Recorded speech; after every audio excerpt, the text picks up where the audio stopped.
Nous avions parlé de la gloire de Dieu, du feu de Dieu, de l'onction du Saint-Esprit. Et aujourd'hui, on va parler de la lumière divine. Alors si je reprends un peu les trois, la gloire de Dieu, c'était la présence. En fait, quand on parle de gloire de Dieu, on parle de la présence manifeste du Saint-Esprit, la présence manifeste du Seigneur. Quand le Seigneur se manifeste, il y a cette gloire qui est là, une gloire palpable, une gloire visible. Pour l'avoir déjà vue, cette gloire, elle peut se manifester de différentes façons. Mais en tout cas, on la ressent. On ressent comme une légèreté, comme une paix, comme une joie profonde. C'est vraiment la gloire, la présence de Dieu. Nous avions aussi parlé du feu de Dieu. Le feu de Dieu, c'est pas tout à fait la même chose. Le feu, c'est la manifestation de la pureté de Dieu. Parce que Dieu est totalement pur. Il n'y a aucune impureté en lui. Il est totalement pur. Et ce feu, et cette pureté se manifeste comme un feu. Et ce feu, autant il peut être bénéfique pour ceux qui sont déjà à Dieu, qui appartiennent à Dieu, parce que ce feu va les réchauffer, ce feu va les protéger, ce feu va les purifier, ce feu va les fortifier. Mais autant ce feu, il peut être, on va dire, négatif, ça peut être un feu de mort pour tous ceux qui ne lui appartiennent pas, parce que ce feu va les brûler. Puis on avait vu l'onction. L'onction, c'est pas tout à fait la même chose. L'onction, c'est la puissance que Dieu donne à quelqu'un. Aujourd'hui, on va parler de la lumière divine.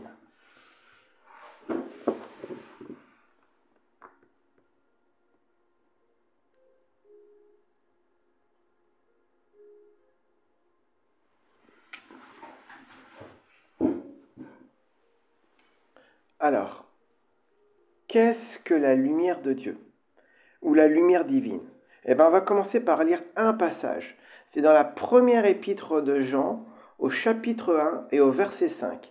Dans la première épître de Jean, au chapitre 1 et au verset 5, il est écrit « Voici le message que nous avons entendu de Jésus-Christ et nous vous l'annonçons.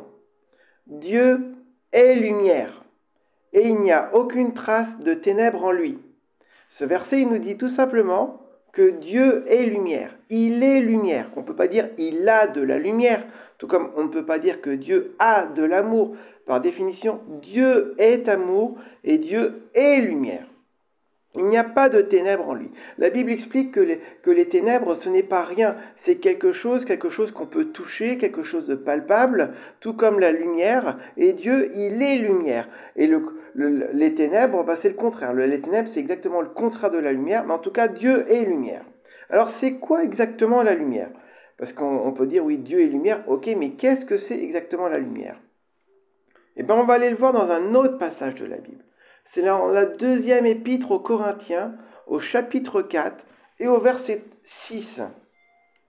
Dans la deuxième épître aux Corinthiens, au chapitre 4 et au verset 6, il est écrit « Car Dieu a fait briller la lumière dans nos cœurs pour faire resplendir la connaissance de la gloire de Dieu. » Je répète, Dieu a fait briller la lumière dans nos cœurs pour faire resplendir la connaissance de la gloire de Dieu.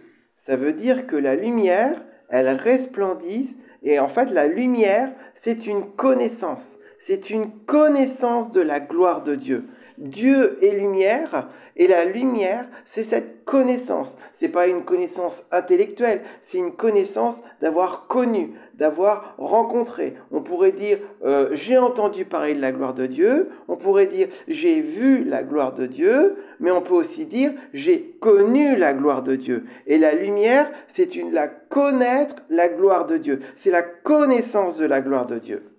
Et la Bible, elle précise quelque chose. Elle dit « Mon peuple périt faute de connaissance ». Elle ne dit pas « Le peuple périt faute de lumière, faute de prière, le peuple périt faute de jeûne, le peuple périt faute d'heures ». Non, la Bible, elle dit que le peuple périt faute de connaissance. En fait, le monde sur terre, il périt parce qu'il ne connaît pas la lumière de Dieu. Le monde ne périt parce qu'il n'a pas rencontré la gloire de Dieu.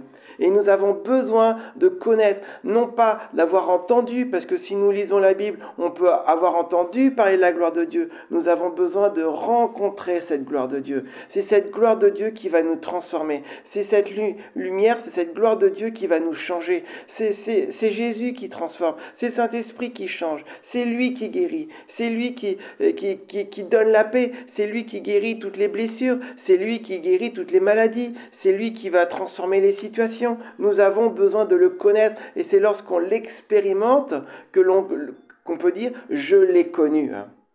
Et c'est à ce moment-là qu'on peut dire « oui, la lumière, j'ai connu la lumière, j'ai goûté la lumière ». Et quand on commence à goûter la lumière, on ne peut plus s'en passer. Alors, ce qu'il faut comprendre, c'est que Dieu, il est lumière, mais Dieu, il veut nous transférer sa lumière. Il ne la garde pas que pour lui. Et justement, c'est ce qu'on va voir par la suite. Mais est-ce que tu peux répéter « Dieu est lumière ». J'ai besoin de sa lumière. Ce soir, je veux rencontrer sa lumière. Ce soir, je veux rencontrer la lumière de Dieu. Alors je prie que tu reçoives la lumière de Dieu là où tu es. Que là où tu es, cette lumière, elle commence à transpercer toutes les zones d'ombre en toi, toutes les zones d'ombre de ton cœur, toutes les zones d'ombre dans ta vie. Peut-être que c'est dans ton travail, peut-être que c'est dans ta relation avec tes enfants, peut-être que c'est dans la relation avec ton conjoint, peut-être que c'est dans ta relation avec tes parents, peut-être que c'est dans la maladie. Oh, que cette lumière de Dieu intervienne dans ta situation, intervienne, que tu la rencontres et qu'elle vienne là où tu en as besoin. Au nom de Jésus. Amen. Alors, la première chose, voilà, c'est Dieu est lumière. La deuxième chose que j'aimerais dire, c'est que le royaume de Dieu, il est lumière. En fait, tout l'environnement de Dieu est lumière. On peut lire quelques passages. Dans le psaume 104 au verset 2, c'est David qui parle de Dieu. Il décrit Dieu et il dit dans ce psaume, il s'enveloppe, donc il parle de l'Éternel, il s'enveloppe d'un manteau de lumière. En fait, Dieu, il s'environne de lumière. Il est lumière, mais il s'environne de lumière. Autour de lui, tout est lumière. Il n'y a que de la lumière. Il n'y a pas de ténèbres. Il n'y a pas d'endroit ténébreux. Il n'y a pas d'endroit qui ne sont pas connus. Il n'y a pas d'endroit qui est caché. On ne sait pas qu'est-ce qui se passe. Non, tout est lumière en lui. Et cette lumière, comme nous allons voir par la suite, c'est cette lumière qui apporte la paix. Parce que tant que c'est dans les ténèbres, si on prend par exemple l'exemple d'une pièce quand elle est noire, on ne sait pas ce qu'il y a dedans. Mais au moment où on met la lumière, on sait ce qu'il y a dedans. Alors peut-être que sur le moment, il va y avoir des choses qu'on ne voulait pas voir qui vont faire mal, mais une fois qu'elles seront vues, la paix pourra s'installer. Et tant qu'il n'y a pas la lumière, il n'y a pas la paix. Et autour de Dieu, il n'y a que de lumière. Parce que Dieu, la Bible explique que le royaume de Dieu est un royaume de paix, de joie et de justice. Donc Dieu s'entoure de lumière, mais ça va même plus que ça, il ne fait pas que de s'entourer de lumière. En fait, le royaume de Dieu est rempli de lumière. On peut lire un exemple, c'est dans le dernier livre de la Bible, dans l'Apocalypse, où dans l'Apocalypse, il est décrit le royaume de Dieu lorsqu'il va venir sur terre. Peut-être que vous ne savez pas, mais le royaume de Dieu, il va venir sur terre. C'est écrit, c'est une question d'années, c'est une question de dizaines d'années, mais à un moment, le royaume de Dieu, il va venir sur terre et il sera habité par tous ceux qui appartiennent au royaume de Dieu, à tous ceux qui ont déjà donné leur vie à Jésus, à tous ceux qui ont choisi Jésus comme sauveur, et ce royaume de Dieu il sera habité par eux, et ce royaume de Dieu est un royaume de lumière. On peut lire dans l'Apocalypse, c'est tout à la fin de l'Apocalypse, c'est au chapitre 21, les versets 24 à 27. Au chapitre 1, versets 24 à 27, je lis « La ville n'a besoin ni de soleil, ni de la lune pour l'éclairer, car la gloire de Dieu l'éclaire, et l'agneau est son flambeau. Les nations marcheront à sa lumière, et les rois de la terre y apporteront leur gloire. Ses portes ne se fermeront point le jour, car il n'y aura point de nuit. » En fait, ce passage, il nous dit que dans le royaume de Dieu, dans cette nouvelle ville qu'on appelle la Nouvelle Jérusalem, là où nous habiterons, il n'y aura que de la lumière, il n'y aura pas de nuit, parce que Dieu l'éclairera, tout sera lumière. Il n'y aura plus de zone d'ombre, il n'y aura plus de zone de ténèbres, il n'y aura plus de zone de maladie, tout sera lumière. Dieu est lumière, il s'enveloppe de lumière, son royaume est de lumière, et il veut répandre sa lumière sur terre. C'est pourquoi il veut faire de nous, c'est le prochain point, c'est ce que nous allons voir, Dieu veut faire de nous des enfants de lumière. Mais ce qu'il faut bien comprendre, c'est qu'il veut faire de nous des enfants de lumière, mais quand nous naissons sur terre, nous ne sommes pas des enfants de lumière, nous sommes des enfants de ténèbres, et je vais expliquer pourquoi. Ce qu'il faut voir, c'est que Dieu, il nous a conçus tous, quelle que soit la personne. La Bible explique qu'il nous a conçus avant même la fondation du monde, c'est-à-dire avant même qu'il y ait une terre, avant même qu'il y ait des animaux, avant même un univers. Dieu, il avait déjà conçu, il nous avait déjà conçus tous personnellement, il avait déjà conçu notre esprit et il l'a conçu en lui, c'est-à-dire qu'il l'a conçu dans l'amour et dans la lumière et il a conçu tous les esprits à partir de lumière. Nous avons été conçus de lumière et lorsque Dieu il a conçu les anges, qu'il a conçu les esprits, de tous les esprits qu'il a conçus, il les a conçus à partir de lumière. C'est pourquoi, lorsque on a des visitations ou des apparitions d'anges, on les voit lumineux. C'est pour ça aussi que des fois on parle d'être de lumière. Dieu a conçu, parce qu'il est lumière, il a conçu tous les esprits de lumière. Et en particulier, il avait un serviteur, peut-être le plus grand serviteur qu'il avait à son service, et il était ce qu'on appelait porteur de lumière. C'est son nom, il s'appelait porteur de lumière. Il est décrit dans Ésaïe au chapitre 14, il s'appelait porteur de lumière. Mais cet esprit, un chérubin, ce chérubin qui était porteur de lumière, il a commencé à s'approcher des ténèbres. Il a commencé à avoir des zones d'ombre dans sa vie. Il a commencé à ne plus rendre la gloire à Dieu. Il a commencé à vouloir s'approprier une propre gloire. Parce que la convoitise, l'égoïsme, ça ce sont des zones d'ombre. Il a commencé à vouloir s'approprier une gloire, cette lumière, cette gloire. Et il a commencé donc à s'approcher des ténèbres jusqu'à devenir ténèbres. Et ce chérubin, il est devenu ce qu'on appelle le diable. C'est pour ça qu'aujourd'hui, le diable, quand on le représente, il est noir, parce qu'il a perdu la lumière, il a perdu toute la lumière qu'il portait, et dans sa chute, il a entraîné un terre des anges, et qu'on appelle les anges déchus, et les anges déchus, ceux qui en ont vu, et quand on les représente noirs, parce qu'ils ont perdu la lumière, ils n'ont plus cette lumière de Dieu, et la Bible explique qu'ils sont enchaînés définitivement, et ils ne retrouveront jamais cette lumière. Mais nous, c'est pareil. Nous, en tant qu'êtres humains, nous avons été conçus dans la lumière. Nous avons été conçus dans l'amour de Dieu. Et nous sommes faits pour la lumière et nous sommes faits pour l'amour. Mais le problème, c'est que le premier homme sur terre, Adam, il a péché. Il a fait rentrer les ténèbres en lui. Et les ténèbres sont rentrées dans l'être humain. Et quand nous naissons sur terre, mais notre esprit, il est noir. Notre esprit, les ténèbres. Mais Dieu ne voulait pas ça. Dieu voulait que nous soyons des êtres de lumière, remplis d'amour, connaissant l'amour de Dieu le Père, pouvant le recevoir et pouvant le manifester. Alors, Dieu, il a fait quelque chose, il a dit, ces êtres humains que j'aime tant, ils sont si éloignés que de ça de moi, je vais envoyer ma lumière pour qu'ils reçoivent la lumière et qu'ils deviennent à nouveau enfants de lumière. On peut lire, c'est dans l'épître de Jean, au chapitre 1, au verset 12. Il est écrit, mais à tous ceux qui l'ont reçu, c'est-à-dire la parole de Dieu, Dieu il a envoyé sa parole a été faite chair, c'est Jésus, et nous avons été conçus, entièrement capables de recevoir Jésus, de recevoir cette parole, pour que l'on puisse revenir à notre état initial. Parce que nous, dans notre esprit, on ne peut pas se souvenir, c'est enfoui trop loin dans notre inconscient. Mais nous venons de là-haut, nous venons de cet endroit plein d'amour, nous venons de cet endroit lumineux. Et la Bible explique que nous avons tous en nous la pensée de l'éternité. Parce que notre esprit se souvient d'où il vient. Même si on a été conçu il y a très longtemps, et que Dieu a envoyé cet esprit sur terre il y a 20 ans, il y a 30 ans, il y a 40 ans, il y a 60 ans, au moment de notre conception, notre esprit, il se souvient d'où il vient. Et Dieu, il a envoyé Jésus pour que nous puissions retrouver cette lumière, pour que cette lumière puisse revenir en nous. Et regardez ce qu'il y a de marqué.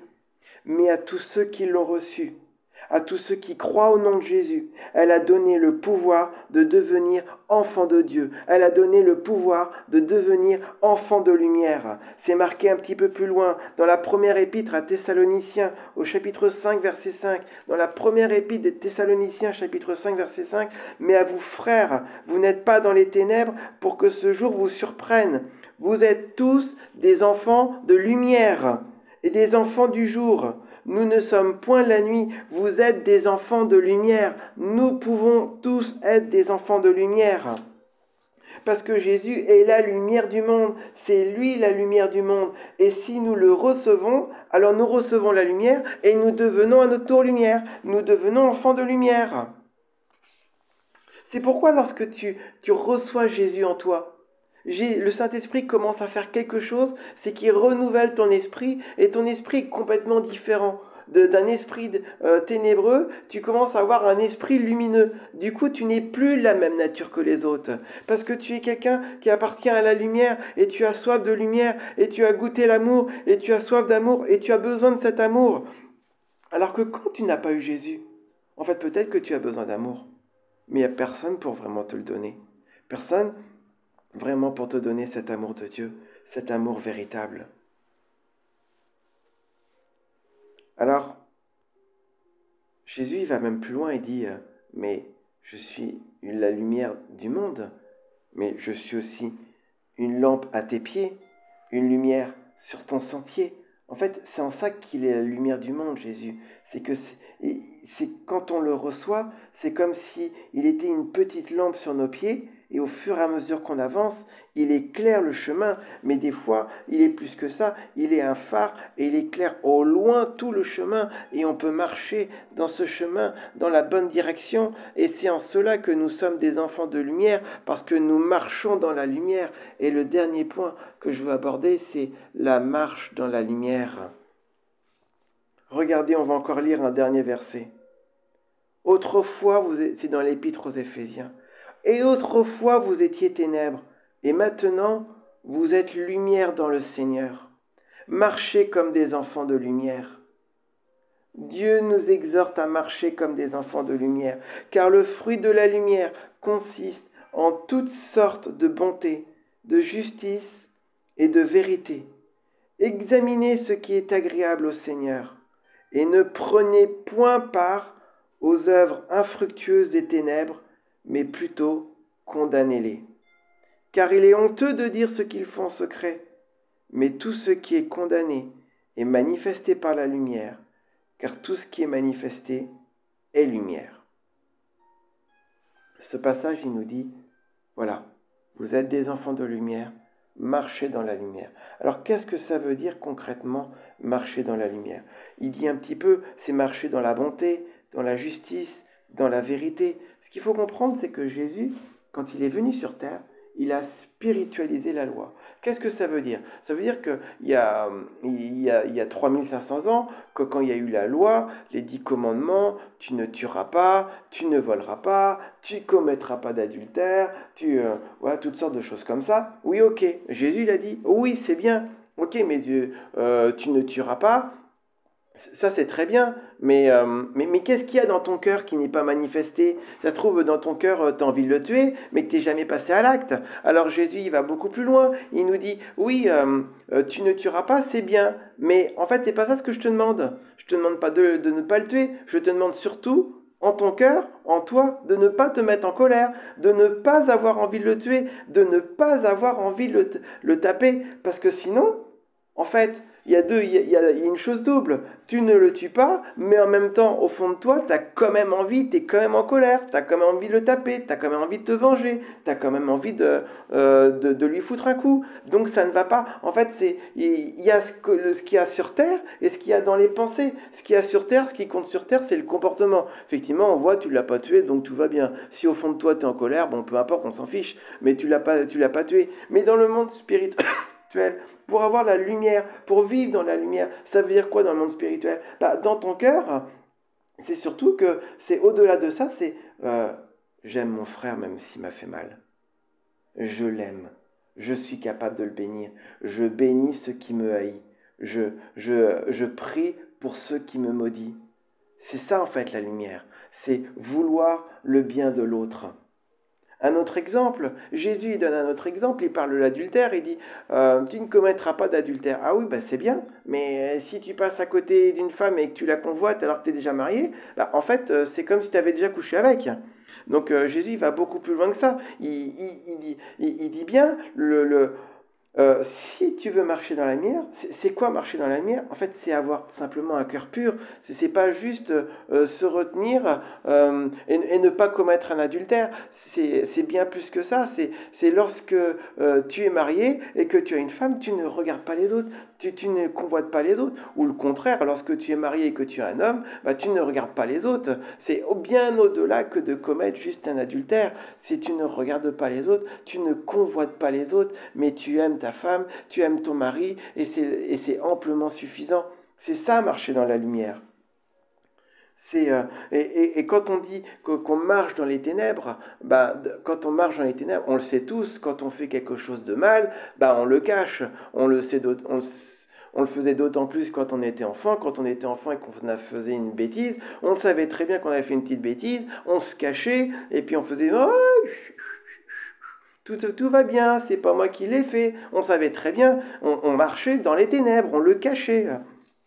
Mais c'est pas ça. Ça, c'est marcher dans les ténèbres. Lorsque l'on marche dans la lumière, on accepte que la lumière de Dieu vienne. Elle révèle tout. Elle révèle tout ce qui va pas en nous. Elle révèle tous les péchés, toutes les impuretés, tout ce qui fait que notre cœur ne pense mal. Mais sur le moment, c'est pas très agréable parce que la lumière, elle porte comme un jugement. Vu que la lumière, elle vient, on va dire qu'elle frappe, elle révèle tout ce qu'il y a, elle révèle l'état de ton cœur, elle révèle tous tes problèmes, elle révèle ta situation, elle t'enlève tous tes dénis, elle t'enlève toutes tes œillères, elle t'enlève tout ce qui fait que tu es dans ta petite bulle.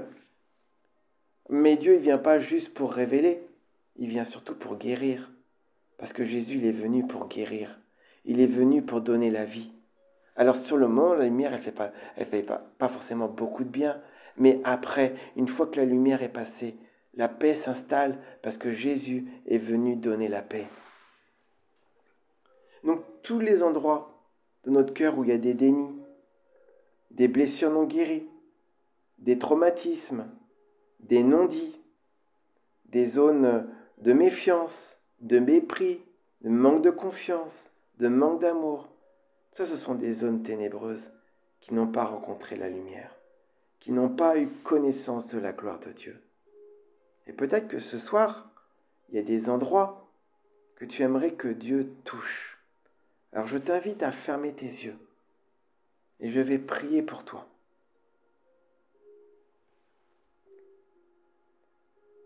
Je te laisse quelques minutes pour réfléchir aux endroits que Dieu n'a pas encore touchés dans ta vie.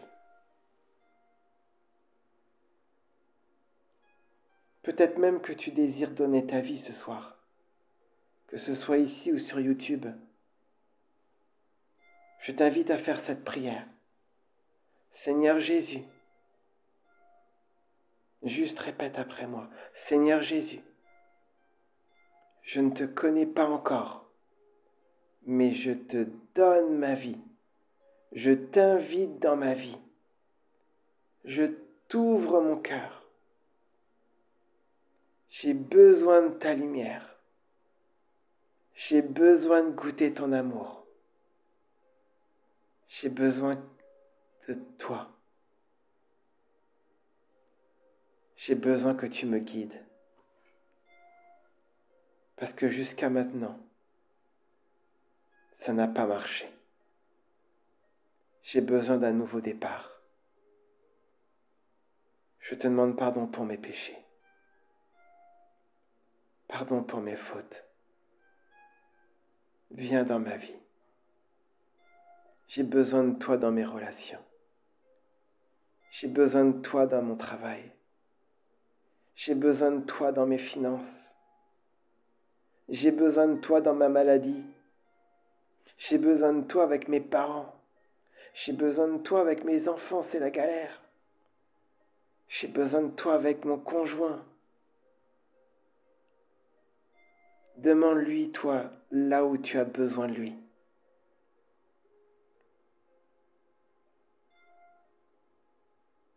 Et que cette zone de ténèbres devienne zone de lumière.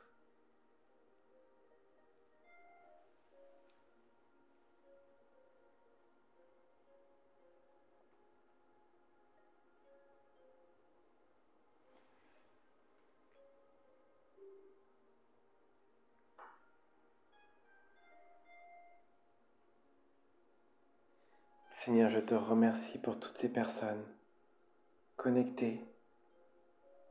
Je libère ta présence, je libère ton esprit dans les cœurs, dans les pensées.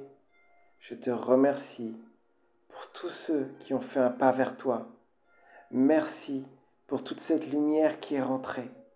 Merci pour tous ceux qui deviendront enfants de lumière. Je te rends gloire, oh mon Dieu. Je te remercie. Je libère ta présence et ton onction. Je libère ton amour. Maintenant, je veux couper toutes les chaînes et libérer ta guérison. Tu vois tous ceux qui sont malades, tous ceux qui ont besoin de guérison, tous ceux qui sont malades dans leur corps, tous ceux qui sont malades dans leur âme, tous ceux qui sont malades dans leur esprit. Je libère ta guérison maintenant au nom de Jésus-Christ. Je chasse les infirmités, je guéris les blessures et que toutes les maladies de l'esprit, partout là où il y a fragmentation de l'esprit, alors j'envoie ta restauration, qui est une restauration de l'esprit. Je guéris toutes les interfaces esprit-matière maintenant, au nom de Jésus-Christ. Merci pour tout ce que tu es en train de faire. Merci pour les guérisons. Je veux vraiment te rendre toute la gloire, Seigneur. Merci pour ta lumière. Amen.